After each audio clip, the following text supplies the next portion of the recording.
And welcome back. Let's continue down the decision-making process and think about outsourcing decisions and sell or process further decisions. And outsourcing might say, yeah, we make shoes and we can make laces, or do we actually buy the laces from a third party? Mercury Marine, they were deciding whether they paint it themselves, the stuff, or do they contract out and have someone else come in and do the painting for them for their outboard engines. And the seller process further, maybe we're a dairy and we produce milk.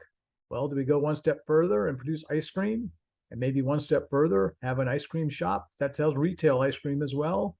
Or do we just go ahead and sell the milk and let other people make the ice cream? And I'm starting to get hungry again, just talking about ice cream. So let's take a look at outsourcing. So procurement of services, products, components from an external source.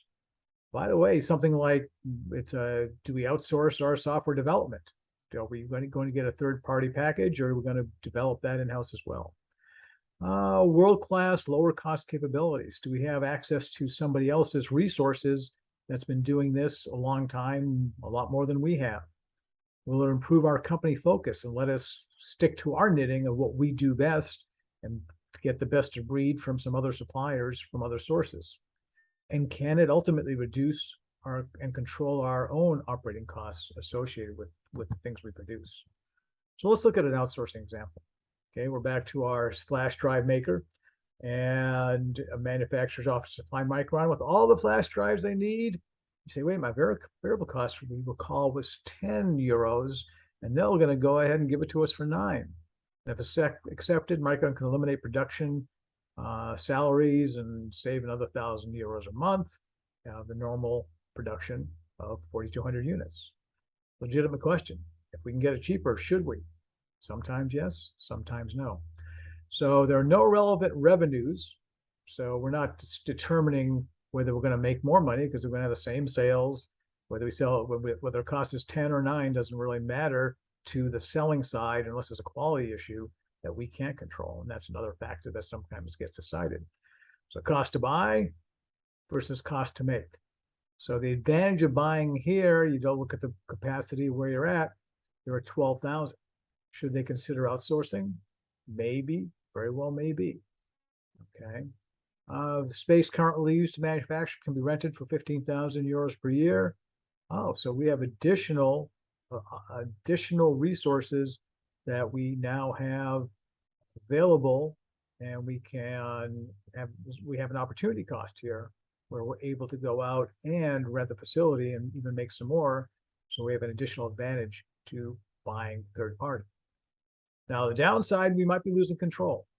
We might all of a sudden, if our supplier had a cost increase and they now wanted to charge 11 or 12, what happens? Well, we just closed down our facility. We rented out to somebody else. We can't go back so easily.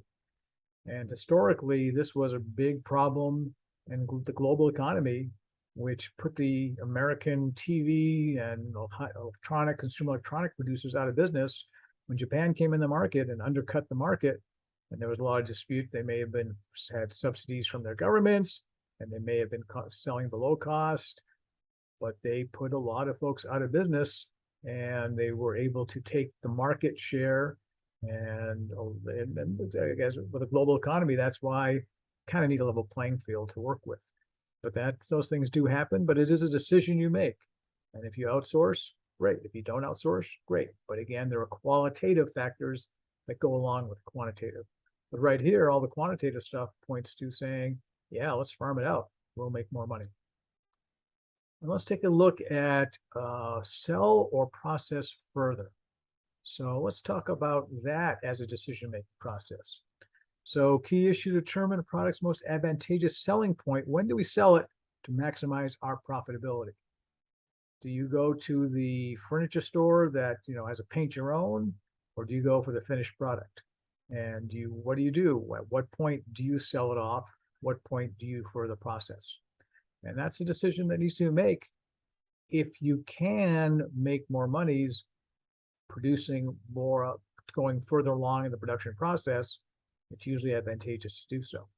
And then we have to look at single products versus joint products, where there are 2 or 3 products made from a single source of production. So sell or process further. Gap manufactures white t-shirts for 18 and sells them for 30. They can tie dye them. Cost would be 23 instead of 18.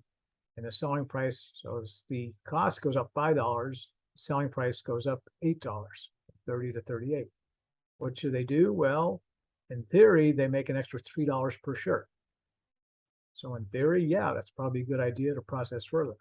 Does that mean they should take all their white shirts and sell them and process as tie-dye? Well, it depends on volume. If they could sell all their tie-dye t-shirts, might be a bad idea. Would it adversely affect their customers if they didn't have white t-shirts? Possibly so. Again, there's some qualitative factors to make the decision. So let's take a look at what joint products are.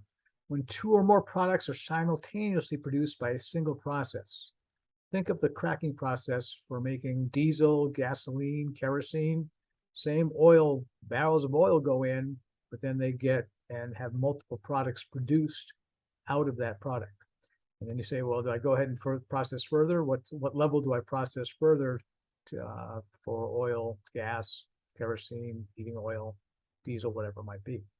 So we have to split off the point in the process where the joint products become separately identifiable, and then each product stand on its own. And costs incurred prior to the split off point are sunk costs. They're not relevant. It's from here on out we decide what's the most profitable thing to do with the joint products that we produce.